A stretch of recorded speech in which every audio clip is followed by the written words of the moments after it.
भगवान शिव का नाम नीलकंठ कैसे पड़ा? एक बार दुर्वासा ऋषि अपने शिष्यों के साथ शिवजी के दर्शन के लिए जा रहे थे। मार्ग में उन्हें देवराज इंद्र मिले। इंद्र ने दुर्वासा ऋषि और उनके शिष्यों को विनम्रता पूर्वक प्रणाम किया। तब दुर्वासा ने इंद्र को आशीर्वाद देकर भगवान विष्णु का पारिजात पुष्प प्रदान किया। इंद्रासन के गर्भ में चूर इंद्र ने उस पुष्प को अपने ऐरावत हाथी के मस्तक पर रख दिया। उस पुष्प का स्पर्श होते ही ऐरावत सहसा भगवान विष्णु के समान तेजस्वी हो गया। उसने इंद्र का परित्याग कर दिया और दिव्य पुष्प को कुचलते हुए वन की ओर चला गया। इंद्र द्वारा भगवान विष्णु के दिव्य पुष्प का तिरस्कार होते देखकर दुर्वासा ऋषि के क्रोध की सीमा न रही। उन्होंने देवराज इंद्र को व लक्ष्मी से हीन हो जाने का शाप दे दिया। दुर्वासा मुनि के शाप के फलस्वरूप लक्ष्मी उसी क्षण स्वर्गलोक को छोड़कर अदृश्य हो गई। लक्ष्मी के चले जाने से इंद्र आदि देवता निर्बल और धनहीन हो गए। उनका वैभव लुप्त हो गया।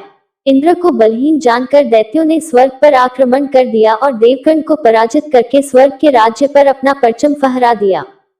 तब इंद्र देवगुरु बृहस्पति और अन्य देवताओं के साथ ब्रह्मा जी की सभा में उपस्थित हुए। तब ब्रह्मा जी बोले, देवेंद्र, भगवान विष्णु के भोगरूपी फूल का अपमान करने के कारण रुष्ट होकर भगवती लक्ष्मी तुम्हारे पास से चली गई हैं। उन्हें पुनः प्रसन्न करने के लिए तुम भगवान नारायण की कृपा दृष्टि प्राप्त करो। उनके आशीर्वाद से तुम्हें खोया वैभव पुनः मिल जाएगा। इस प्रकार ब्रह्मा जी ने इंद्र को आश्वस्त किया और उन्हें लेकर भगवान विष्णु की शरण में पहुंचे। वहां भगवान विष्णु भगवती लक्ष्मी के साथ विराजमान थे। देवगण भगवान विष्णु की स्तुति करते हुए बोले, भगवान, आपके चरणों में हमारा बारंबार प्रणाम। भगवान, हम सब जिस उद्देश्य से आपकी शरण में आए हैं, कृपा करके आप उसे पूरा कीजिए। दुर्वासा ऋषि के शाप के कारण माता लक्ष्मी हमसे रुठ गई हैं और दैत्यों ने हमें पराजित कर स्वर्ग पर अधिकार कर लिया है। अब हम आपकी शरण में हैं, हमारी रक्षा कीजिए। भगवान विष्णु त्रिकालदर्शी थे। वे पल भर में ही देवताओं के मन की बात जान गए। तब वे देवगण से अपने वैभव लौटाने के लिए दानवों से दोस्ती कर उनके साथ मिलकर समुद्र मंथन करने को बोले। उन्होंने समुद्र की गहराइयों में छिपे अमृत के कलश और मणि रत्नों के बारे में बताया कि उसे पाने से वे सभी फिर से वैभवशाली हो जाएंगे। भगवान विष्णु के कहे अनुसार इंद्र सहित सभी देवता दैत्यराज बलि के पास संधि का प्रस्ताव लेकर गए और उन्हें अमृत के बारे में बताकर समुद्र मंथन के लिए तैयार कर लिया। समुद्र मंथन के लिए समुद्र में मंदराचल को स्थापित कर वासुकी नाग को रस्सी बनाया गया। तत्पश्चात दोनों पक्ष अमृत प्राप्ति के लिए समुद्र मंथन करने लगे। अमृत पाने की इच्छा से सभी बड़े जोश और वेग से मंथन कर रहे थे। सहसा तभी समुद्र में से कालकूट नामक भयंकर विष निकला। उस विष की अग्नि से 10 दिशाएं जलने लगी। समस्त प्राणियों में हाहाकार मच गया। देवताओं और दैत्यों सहित ऋषि, मुनि, मनुष्य, गंधर्व और यक्ष आदि उस विष की गर्मी से जलने लगे। देवताओं की प्रार्थना पर भगवान शिव विषपान के लिए तैयार हो गए। उन्होंने भयंकर विष को हथेलियों में भरा और भगवान विष्णु का स्मरण कर उसे पी गए। भगवान विष्णु अपने भक्तों के संकट हर लेते हैं। उन्होंने उस विष को शिव जी के कंठ में ही रोककर उसका प्रभाव समाप्त कर दिया। विष के कारण भगवान शिव का कंठ नीला पड़ गया और वे संसार में नीलकंठ के नाम से प्रसिद्ध हुए। जिस समय भगवान शिव विषपान कर रहे थे, उस समय विष की कुछ बूंदें नीचे गिर गईं, जिन्हें बिच्छू, सांप आदि जीवों और कुछ वनस्पतियों ने ग्रहण कर लिया। इसी विष के कारण वे विषैले हो गए। विष का प्रभाव समाप्त होने पर सभी देवगण भगवान शिव की जय जयकार करने लगे।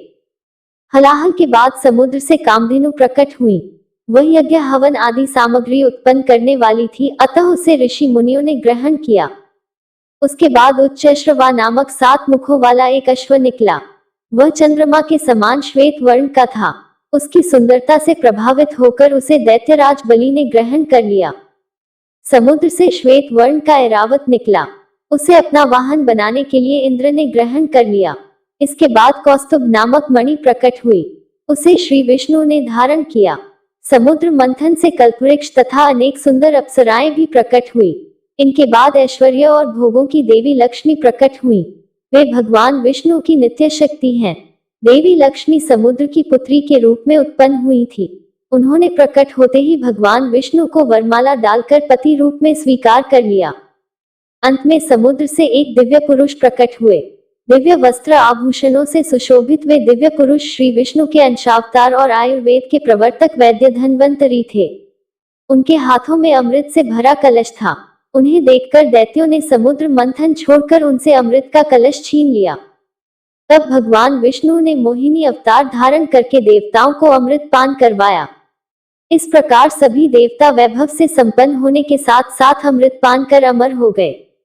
तो दोस्तों, कैसी लगी आपको हमारी आज की कहानी? कहानी अच्छी लगी तो वीडियो को लाइक कर दीजिए और ज्यादा से ज्यादा लोगों में शेयर करें। अगर आप हमारे चैनल पर पहली बार आए हैं तो चैनल को सब्सक्राइब कर लीजिए, क्योंकि हम अपने चैनल पर ऐसी ही कहानियां लेकर आते रहते हैं। मिलते हैं फिर एक कहानी के साथ। धन्यवाद।